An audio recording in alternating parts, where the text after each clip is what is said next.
You're listening to In Sickness, a podcast about caregiving with Allison Breininger and Justin Bima. Good morning, Justin. Happy New Year. Yeah, Happy New Year. It's we made it to 2023. We sure did. That sounds like science fiction to me, this 2023. I don't know. It's like, is this for real? Is this happening? Yeah, but it is. It is pretty crazy. The new year. 2022 was a year, and it Yep. feels good to, I don't know, I'm not super big on like new year, new me, that kind of thing. But Right. like, I don't know, it feels good to move on, I guess. Yeah. Put that behind us. Yeah. See what's ahead next year. I don't always want to see what's ahead. Sometimes that's a little scary too. That's fair. I'll just be present.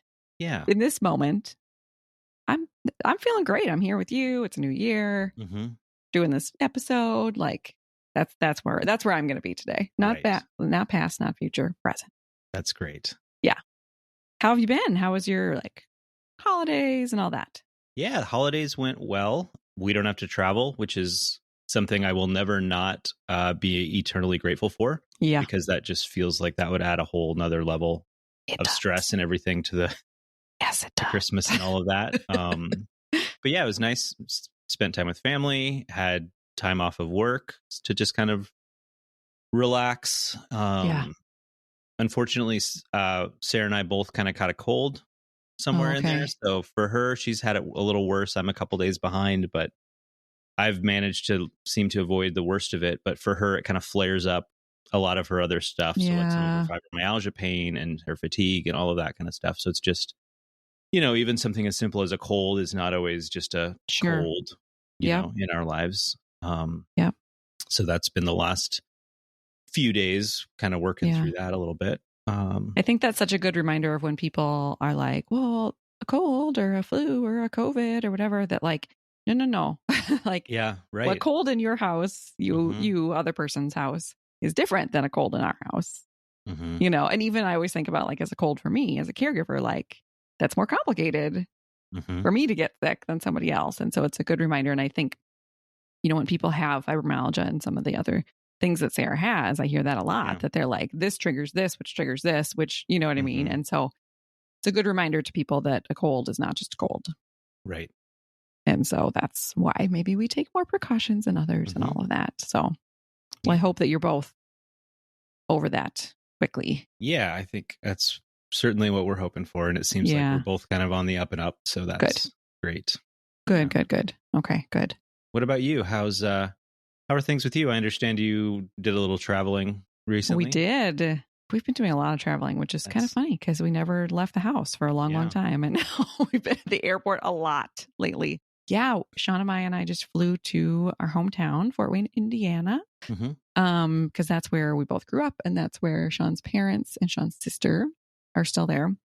So we went to go visit them, and then also while we were there, we had a big old negative space party. Nice. It was so fun because we had people who Sean grew up next to on the same block were there. Wow. So people he has literally known his entire life. We had like the pastor who confirmed me and who married us was there. It just like, they were just people from every part of our growing up came. There were 50 people, and it was just, it was really beautiful. But something that really struck me, because I was imagining this was going to be a party where people were like going to come, we sort of were like, you haven't seen Sean and Allison in 20 years, come to this party.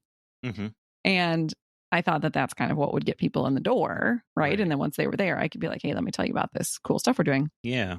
But almost everyone who was there, certainly was there because they love us and they want to see us and they support us, but had a really deep caregiving connection. Either personally in their past or current, or someone, their mom is now a caregiver, or their son, almost every single person who just walked in with this really deep connection to the cause, which just felt like beautiful and significant. And just like even more, instead of just like, hey guys, can you help us with this thing we're doing? It was like, whoa, you get it and you understand and you're here to support us because this will support you as well. Right.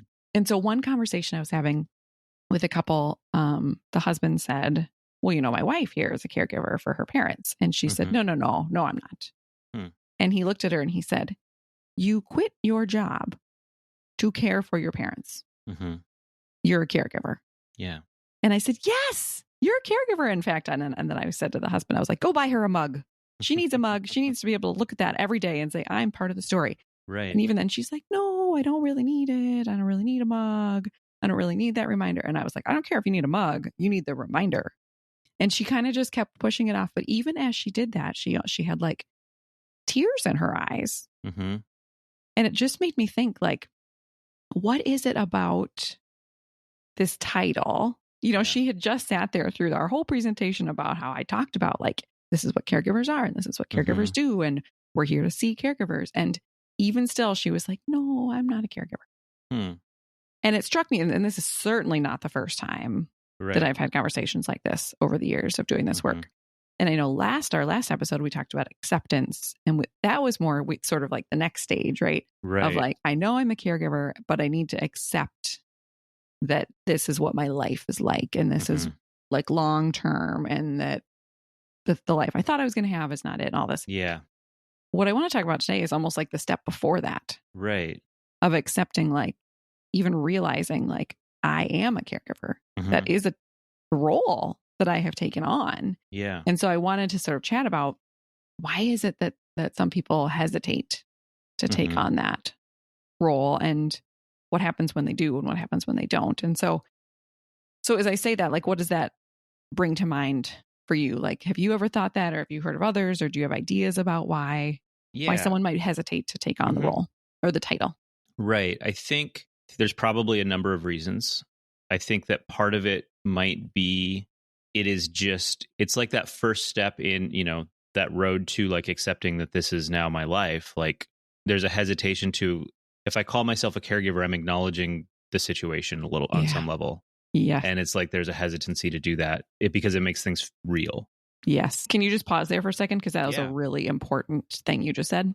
And I don't want you too quickly to like move on to the next bullet point. You know what I mean? I just think we need to like pause in that. That like by me saying I'm a caregiver, that is acknowledging that a person in my life is sick enough to require help. And that's a big deal. Yeah. So I just wanted to sort of like pause to like take in the enormity of that it's almost easier to be like, oh, no, I'm just caring for my parents. I'm just caring for my husband. Right. Or I'm just a daughter. I'm just a whatever, because then that's not saying they're so in such a state that they need this extra help, which is a hard thing to swallow. So it's not, in that case, it's not about us. It's about them. Does that make sense? Yeah. Yeah. I think another big thing is like comparison. And I think people see other people who have identified as a caregiver, or people they know who are, you know, caring for someone who is doing much worse, or they have a role where their caregiving responsibilities are much more intense. And so, you know, my situation is not that. So like somehow by calling myself a caregiver, I'm putting myself on the same level as that person, or like equating our situations. And like there's a whole broad way to be a caregiver, and there's different levels of caregiving, and like we don't have the comparison doesn't have to be there. But that's, I think, a really natural, like, human thing. Yeah. And so I think could be a big struggle. I think that's probably, you know, for me personally, I was trying to think back to like, when did I like consider myself a caregiver? And I couldn't really pin it to like a moment. Okay. I know that at some point I started looking for resources for caregivers because I felt like I needed support. And like, I mean, that's how I found you, is like looking for articles on like caregiving and wanting to like, I don't know, learn how to manage this role or something like that. So somewhere before then, I came to that point, and I think that there was initially, it was like, this is just my role as a spouse is to, when my partner is ill, to step in and take care of them. And, you know, obviously I think most of the time when we enter into these relationships, we're expecting that to mean a cold or a flu or, you know, maybe something a little bit more than that. But, you know, we're not thinking of a lifelong chronic illness. Right.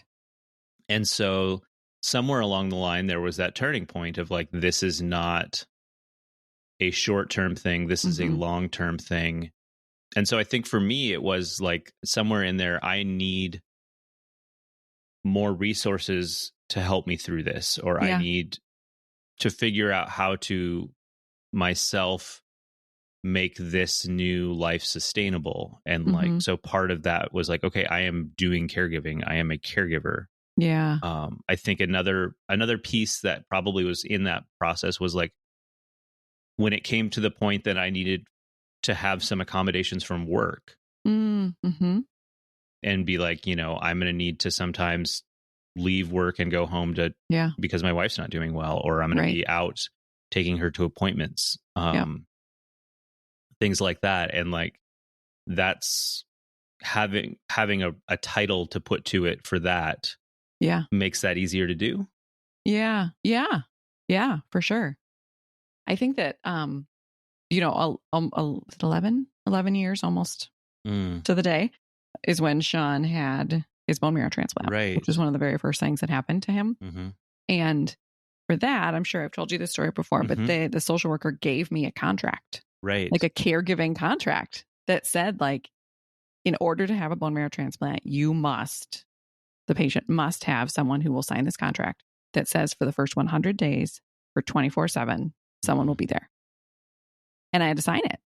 You know, and so I was sort of like, okay, sure. I'll sign it, whatever we need to do to make this happen. But I sometimes wonder if like it was that like throwing me into the deepest end of the deepest water, right? And then giving it a name at the very beginning, is what made me like, I never questioned it. But it's funny because sometimes when I think about, when I, you know, talk about like my story, I add a year on to the year before it, because we spent a year before looking for a diagnosis. Back and forth, 90 minutes to the Mayo Clinic, trying to like testing and blah, blah, blah, blah, blah. And so when I add up how many years I've been a caregiver, I start way back then.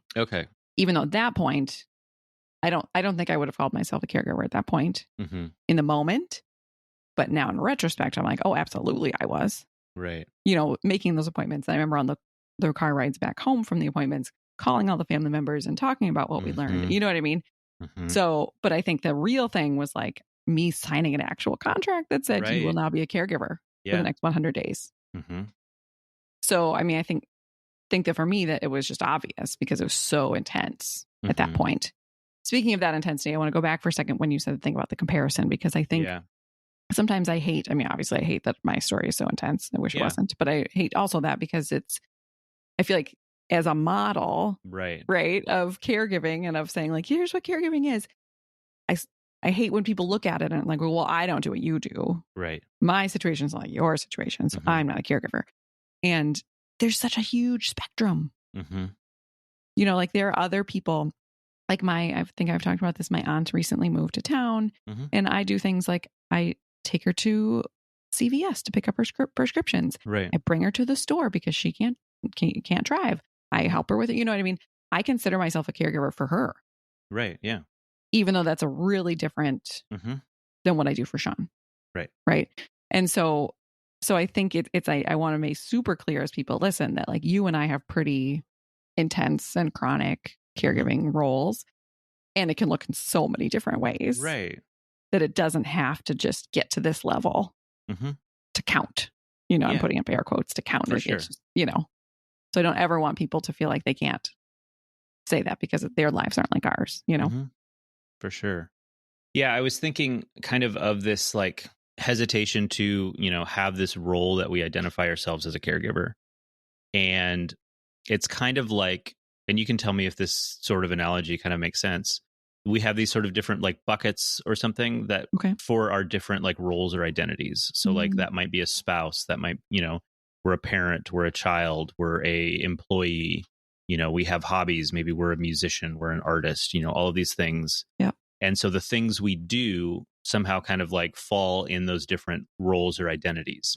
And so if we start taking on like caregiving stuff, like say, you know, for our spouse, for example, like where does that stuff go if we don't have this identity of caregiver? And I wonder if that can, you know, because we're we're doing that for our spouse, that fits in. Okay, that's my role as a spouse. And if that can like crowd out some of the like great stuff about your role as a spouse, and if you don't have another bucket to put that stuff in, if that can like be early seeds of like resentment or things like that. And that when we have a separate, like, okay, I am a caregiver, this stuff that I'm doing kind of falls here in this spot. If that gives us some more freedom to like have room for those other roles. Right. Does that make sense? Because there's like a delineation. Yeah. Like in this moment, I'm being a caregiver, but in this moment, I'm being a spouse. Right. It kind of allows some compartmentalization. Yeah. Which I think can be helpful in this role sometimes. Yeah. Yeah. And I could see that going both ways, right? Yeah. Because I think that sometimes people feel like I've been in situations where people have said, well, I don't want to call myself a caregiver because that feels demeaning to the person in my life that I love. Yeah. Like it makes it sound like they are super in need and that they're, like incapable of doing whatever. And so I don't want to use that term because it sounds demeaning to them. And so like for them, they would just rather say, well, I'm a spouse. I'm a mom. I'm a whatever. And so I think that this other complicated layer is the person who's being cared for. Right. Right. Because it could feel demeaning to them. It could, I as the caregiver could feel like it's demeaning to them. Or sometimes the person who's being cared for thinks they're fine. True. Right? Yeah. They think they're fine, or they think that what their loved one is doing for them is just what they should be doing. And they don't want them to be called a caregiver because then that makes them have to accept what's going on in their life. Does that make sense? It does. And I think one thing there is, so you can identify yourself as a caregiver to yourself. Yeah. Yeah. And in that situation, I think there might be benefit to like you with yourself and maybe talking to friends or like, your close circle, like recognizing that this is a role that I'm in, while at the same time, not quote unquote, like going public as a caregiver in that situation. Right. But I still think there for yourself, there's value in like, I am taking care of someone else. Yeah. I am supporting them, because I think it is, if you don't identify as a caregiver, I think there's a potential block there to getting the help, getting the resources, getting the support that you need. Another thing that you said there that I just kind of wanted to circle back to just briefly, I guess, is that I think like there is a pervasiveness of like individuality, or like we need to be able to do things on our own, or like not relying on each other in our culture. Yeah. That like identifying as a caregiver and being a caregiver, which is like, if you look at statistics, is a kind of a universal experience. Like we're all going to be in that role or need that role at some point in our lives. But like somehow acknowledging that like goes against this like individualistic mentality that like I think damages the like, I don't know, I think it's beautiful that we all have to rely on each other. And I, that we need people to support us, and like that's okay. Yeah. And I also recognize that for the individuals in the specific situations, it can be very hard to like, I don't feel like I want to admit that I need a caregiver, or like that's, all of those reasons. Like, I'm sure that that's a really hard place to be in. But I think also like on a bigger level, like it's okay for us to like culturally admit that like we need to rely on each other. Yeah. Yeah. And I think that's in two different layers in this conversation, right? So there's the loved one who needs to rely on someone, the caregiver, but then the caregiver needs support from the community. Right. Because I think that part of, I appreciate that you said that there's sort of the like acceptance yourself individually saying like, okay, I'm like naming it for yourself. And then there's the sort of like naming it more publicly. And I think even the naming it yourself can help you realize like, oh, that's why I'm tired. Right. Oh, that's why I feel all these emotions and exhausted, and like why I can't do the things that some of my peers are doing, because I have this whole extra role. Yeah. I'm doing more and I'm carrying more and I'm feeling more than my friend next door. Yeah. And I think when we realize that, we're able to be like, oh, that's why I need to go to bed earlier. Mm-hmm. Oh, that's why I can't this, or I feel this, or I want that, And so I think that the internal acceptance is important for that reason. Mm-hmm. I think it's interesting because when I think about, in September, when Sean and I went to Texas to the Fanconi Anemia conference. Yeah. One of the things that I encouraged the organization to do, which they did, was that everybody had a name tag, but then you could choose these ribbons to add to the name tag. And one of the first timer or researcher or whatever, one of the ribbons was caregiver. Okay. And when I did one of my caregiver support sessions, we spent a whole big chunk of the time just talking about, did you pick up a ribbon? Right. And it turned into a whole thing where some people were like, nope. Mm-hmm. Like I would have never called myself that, or now I'm worried about how my person will feel if I put that ribbon on, or, and so it's just an interesting, and so that's more of and maybe that was too much to ask people to publicly claim that. Right. But I think that if you're listening and you're like, I don't know if I'm ready to say that out loud. Maybe you don't have to say it out loud yet. Maybe you just say it to yourself, and probably you have, if you're here listening to this podcast. Yeah, true. Because I wonder about that. I wish we could go back to Justin of a few years ago and be like, why, how did you even come up with the word caregiver to even Google it? Mm-hmm. Do you know what I mean? Yeah. But anyway, so I think that's an important distinction to be claiming it yourself versus claiming it more publicly. Even with that, I have two different close friends in my life that one I was going to send a box to because she's caring for her dad. And she was like, I don't want it. I don't want to be part of, the whole theme of the box is I'm part of the story. She was like, I don't want this. I don't want to be part of this story. And another close friend of mine who is caring for her husband, and same thing, was like, I get the gist of these boxes, but I don't want a reminder that I'm part of the story because this is not the story that I wanted. Right. Now, and I get that. If you sometimes, for some people, a lot of people, it's it's really empowering, right, to be like, wait, I'm part of the story. I'm here too. See me. And other people are like, this is the last thing I want to be reminded of. Yeah. As that this is part of my life. And I just want to say that we probably all go through seasons where there might be a season where you're like, you know what? I don't even want to look at that mug because I don't want another reminder that this is part of what I'm doing. And another season where you're like, you know what? I need this to claim this today. Right. Because nobody's seeing me or whatever, So I just want to say that whatever season you're in, it's fine. Right.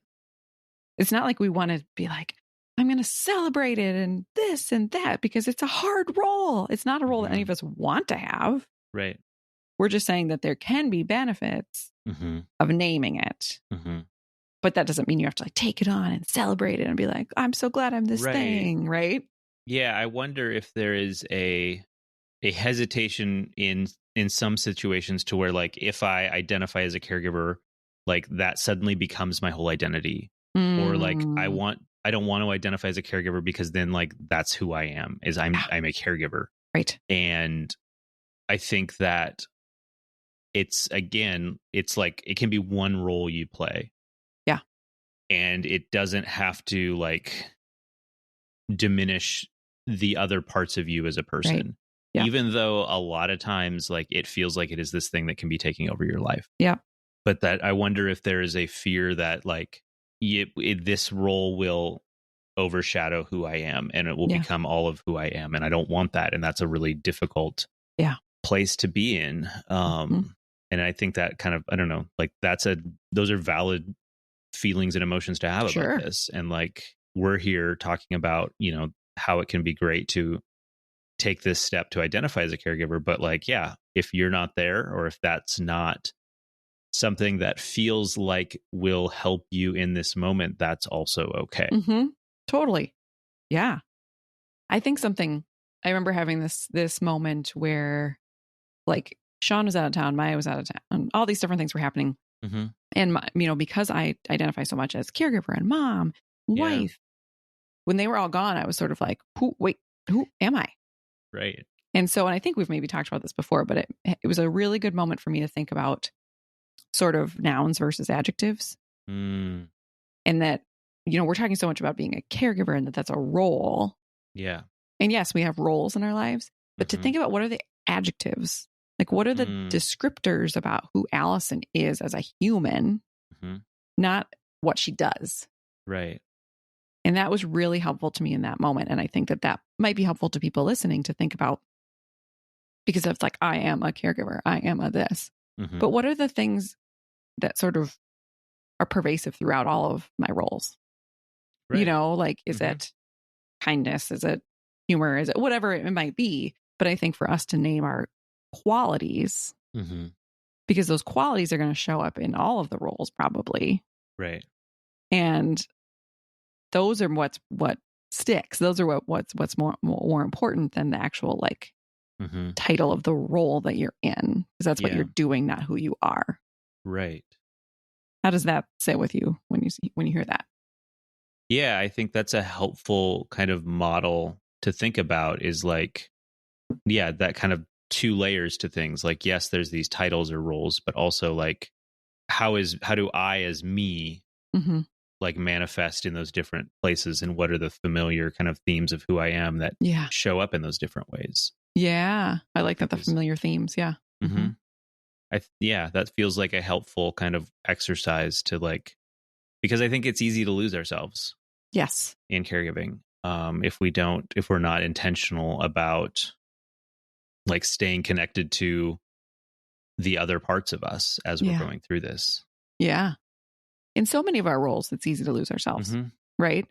For those who are parents, for those who are, in your job, like in any, and so I think you're right to think about what are those familiar themes. I like that keep showing up, and those are the things that are more important at the end of the day. Because I was at the party, I was talking to someone who had cared for both of her parents, and her parents died within a day of each other. Ooh. And so a huge part of her daily life had been being a caregiver, and then poof, gone. Right. And so we want to recognize that it's a role, but also we don't want to be lost without it, And I think that can happen sometimes to parents when like their kids get older, or if you're a caregiver and your person passes away or whatever, you lose your job. And so I think it's important for us to key into who we are more than what we do. Right. I mean, alongside it. Right. But I think that those are the who we are. It's changeable for sure, but that's deeper and more important than the stuff that we do each day. For sure. Yeah. Yeah. One other kind of thing that I thought of as we were talking here, as far as a reason someone might be hesitant to identify as a caregiver, is like they don't want to either draw attention to themselves or take the spotlight away from the person who is sick. Yep. And I think that could be a pretty big reason. Yep. And I think, that harkens back to a lot of the stuff you talk about is like the negative space and all of that. Like, they're the primary thing. They are the subject of the art, to use your analogy. Yeah. And if I start saying I'm a caregiver, like, I don't want to diminish them or like pull the spotlight, but like, I don't know, maybe it could be helpful. Like, you're a team in this, like, yes, the person you're caring for, the things are happening to them. Like, they're the center of this situation. Yeah. But you have a very important supporting role in that. Yeah. And to think, maybe this, the team thing makes more sense to me because I'm caring for my spouse, who Sarah is my teammate, like in life. And so, but I don't know if thinking about if you don't want to draw attention or draw the spotlight, thinking of it as like, you're like part of the team here. And so like, I don't know, there's enough light for both of you. I don't know what the analogy is there exactly, but have you run into that as a reason? Oh, 100%. That they feel like, well, I can't complain because I'm not the one who's sick. Right. And I want to say it's not complaining. No. It's more stating the facts, right? Mm-hmm. It's more like, this is my reality. This is what I do. This is what's happening to me. So it's not complaining. Right. And so, but I think that's really hard for people to take in. And so I think about even at that gathering that I had last week at that party, if it hadn't been a caregiving related party, right, I bet 0 people in that room would have talked about their role. Yeah. But because it was, I kid you not, that like 96% of the people in that room are or have recently been caregivers. Right. And they were talking about it just because it was the theme of the party. Right. But I just wonder, like, people like don't typically say that because they don't feel like they can, or they feel like, you know, they're complaining, or, you know, all those reasons. And so I want us to think about, like, what's the benefit?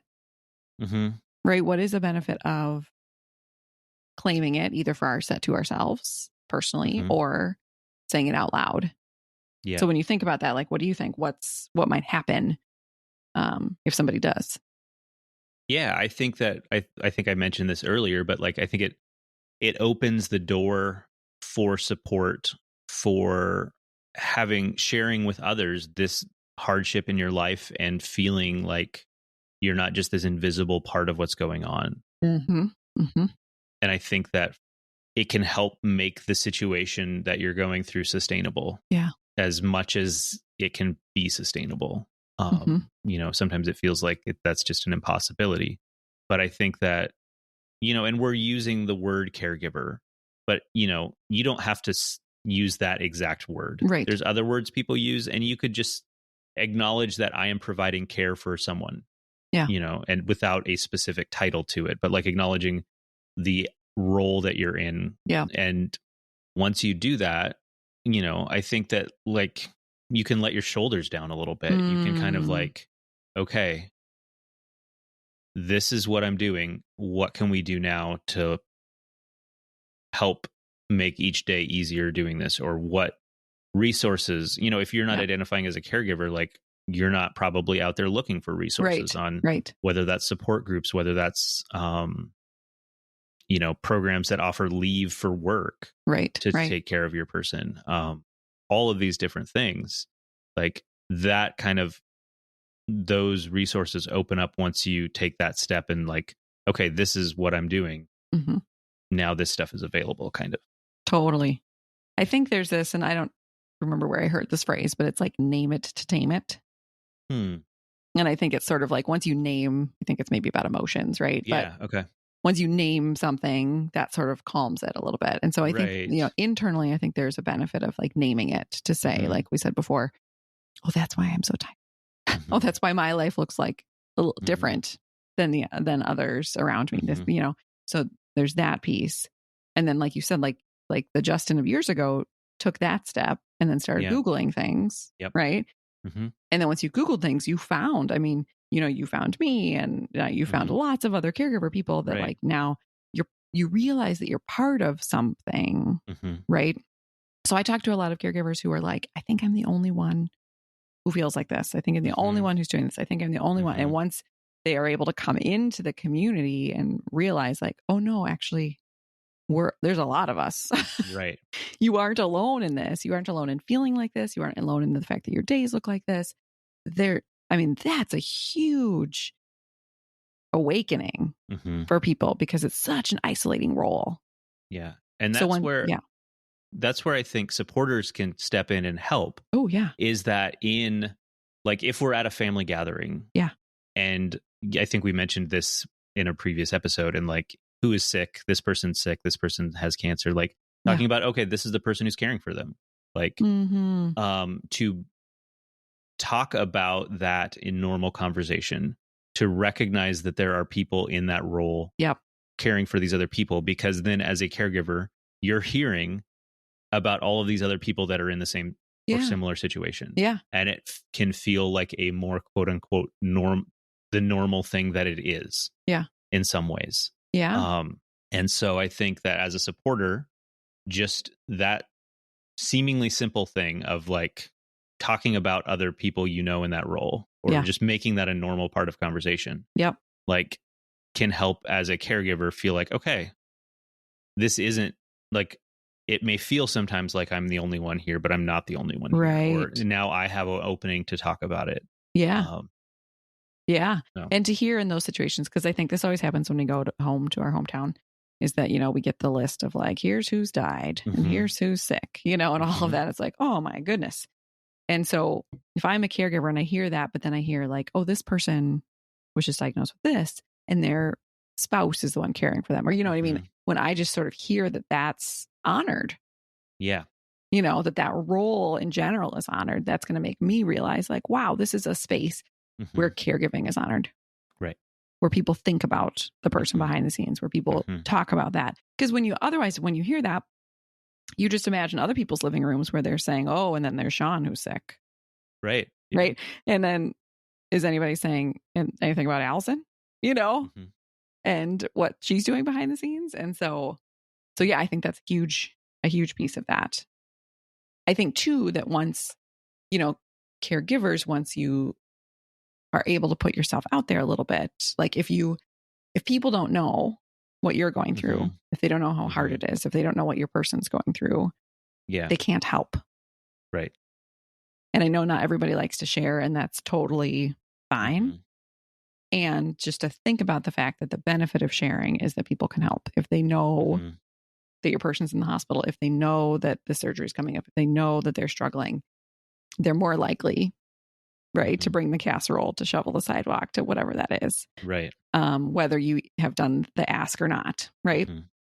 So, but to supporters, I want to say, because that's, that's putting work on the caregiver. Right. Yeah. So to supporters, I just want you to say that, like, when you know of a person in your circles who is sick or struggling, I want you to look for the person behind the scenes. Yeah. Don't wait for that person to come out and say, hi, I'm a caregiver and we need a casserole. Right. If you find out that Susie was just diagnosed with something, reach out to Susie's husband.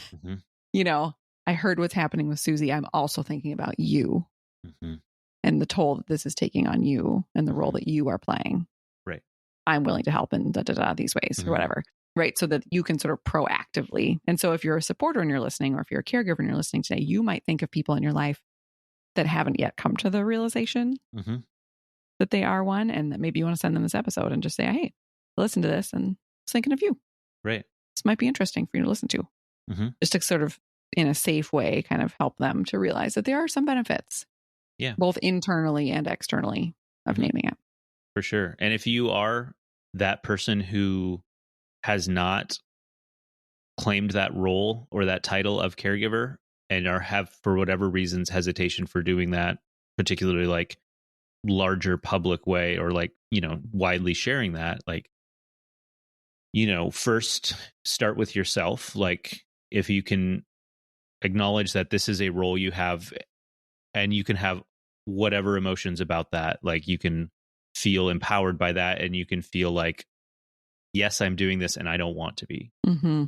Like, that's, both of those are equally valid. But then if you can find one other person to like talk to about that. Yeah. And like, this is a role that I'm in, and this is why this is so hard, or I don't want to be here, or whatever it is. But I think that particularly, if you're struggling with identifying as a caregiver or the situation, like, not keeping that inside, because I don't think that in the long term, keeping those feelings just bottled up is going to serve you in the best way. And so you don't have to, start a blog. And do people still start blogs? I don't know. Nobody reads them. Or whatever it is. You don't have to be doing, you don't have to be doing like, Facebook updates on like your life as a caregiver. You don't have to do all of that. But I think that starting small and just like recognizing that this is part of your life, and then going from there as far as seeing what you need as you acknowledge that. Yeah. Because I think, even like we talked about in our last episode about acceptance, the amount of energy that we are spending in denial, like, we don't have extra energy to spend. Right. Yeah. And so if we can release that, like you said, the shoulder drop of that, of like, oh, all right, I'm going to accept that this is a role that I'm in. Yeah. Like that is a release in itself. Mm-hmm. And if you're listening and you're like, I don't have a person in my life I could reach out to, you got two right here. Yeah. Mm-hmm. You know, reach out to us at any point and be like, I am a caregiver and it's hard, or I don't want to be here, or whatever that is. I don't want to be doing this role. Like, just know that both of us are here and available to talk to. So, yeah. 100%. Yeah. Okay. Well, New year. New year. I'm so glad. I just think about, I wish we could go back however many years to talk to Justin of whatever year that was. And that so glad that whatever it was that made you realize that you were a caregiver, that made you Google it, that made you find me. Right. That all of that led to this moment. It's amazing. So see, caregivers, if you claim it, you just never know what's going to happen down the road. Right. You could become a podcaster. Right. Or at least gain a wonderful friend. Yes, absolutely. Oh. All right, my friend. Well, I will say that these episodes with you and meeting you in person was for sure a highlight of 2022. Agreed. My goodness. Absolutely. Yeah. So looking forward to another year of these great conversations. All right. Sounds good. All right. See you later. Okay. Bye. Bye. You've been listening to In Sickness. Find us online at insickness.care or on Instagram at insicknesspodcast.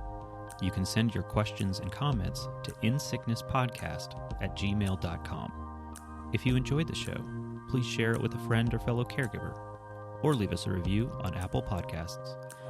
Thanks for listening, and take care.